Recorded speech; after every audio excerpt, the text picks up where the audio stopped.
Welcome back to the channel, Petrolhead. So I am back at Xatrix because it's an exciting time. I'm eventually picking the car up 4 months later. Most of that time's been through me doing other mods to the car, but let's have a nosy. There we go. Now the badge, we just need to put the badge on.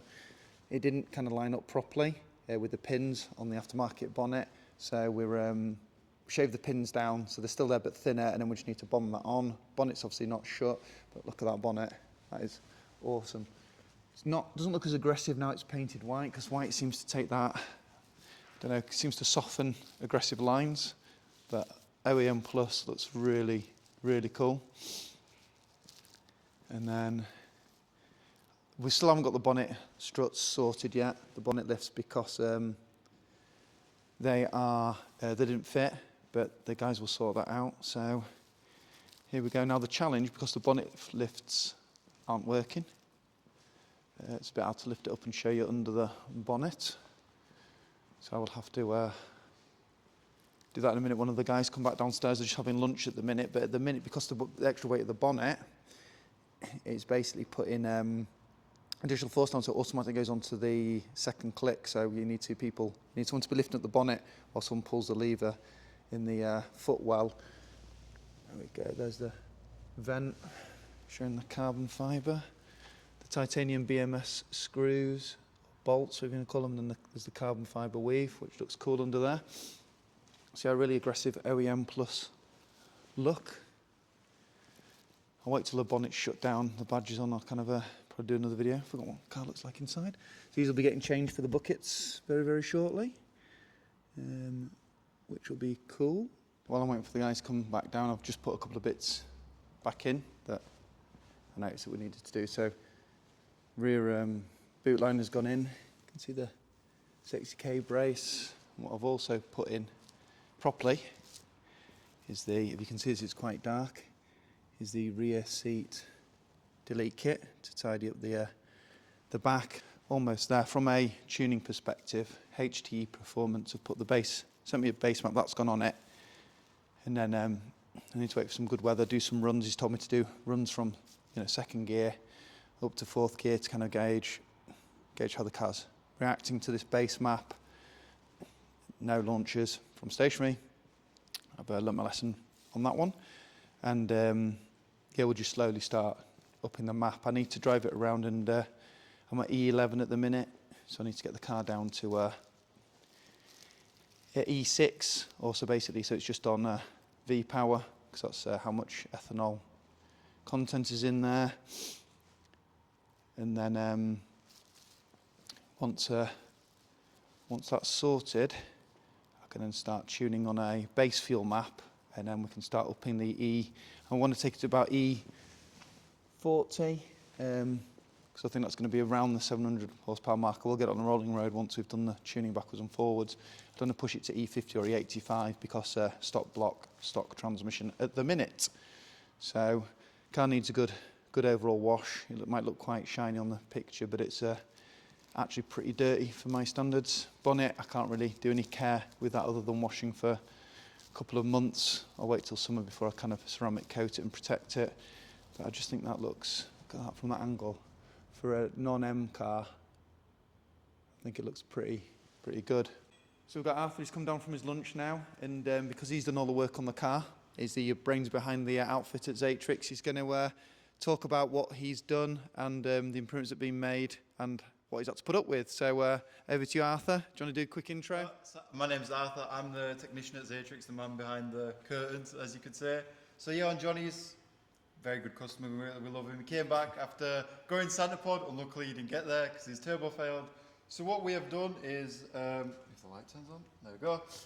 We took out the turbo was faulty, we sent it back to DAW, put a new one on, the simple stuff, and then it's down there. And then what else we did is, Johnny didn't really like how JB4 was working, so he moved to motive, we took all that out, we put the motive in. If you have a look over here next to where the injectors are, you can see the motive wiring, tucked up nice and neatly. We've rewired all his meth controllers, solenoids. Yep. If we go to the boot quickly, we can show you that as well. So what you did, didn't you? So we're still using the water meth injection kit that was part of one of the original things I did to the car.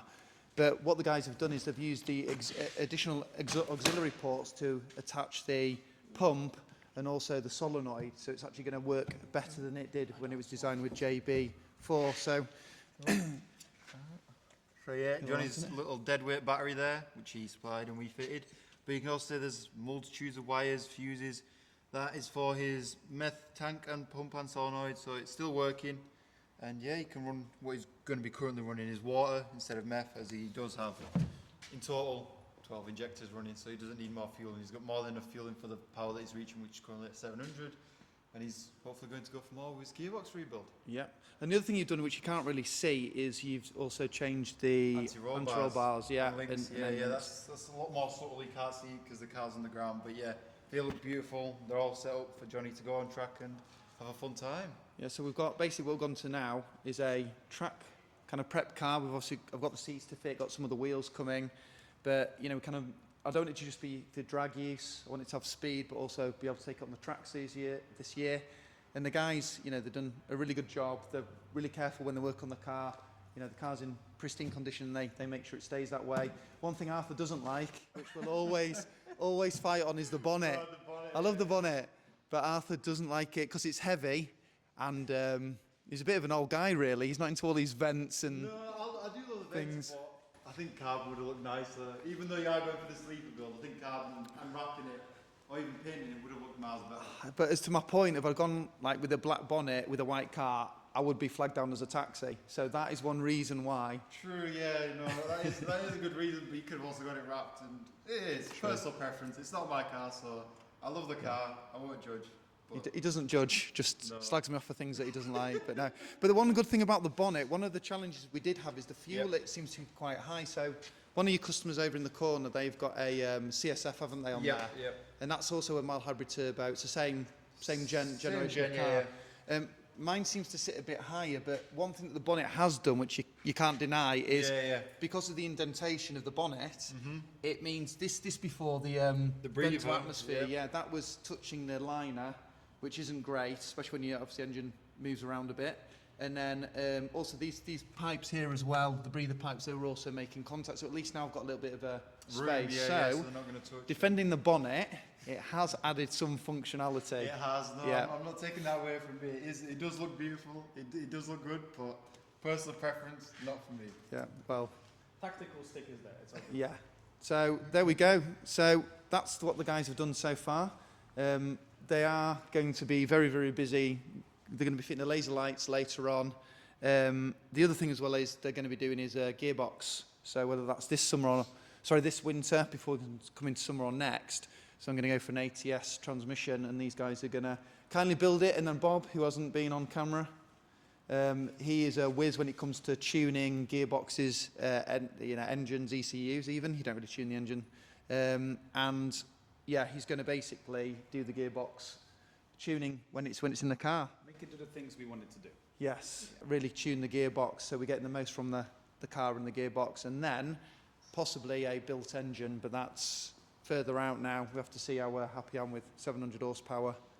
We're never happy, are we, people who are into cars, but we'll see how it goes. So yeah, thanks for watching. There's a quick whistle-stop tour of getting the car back.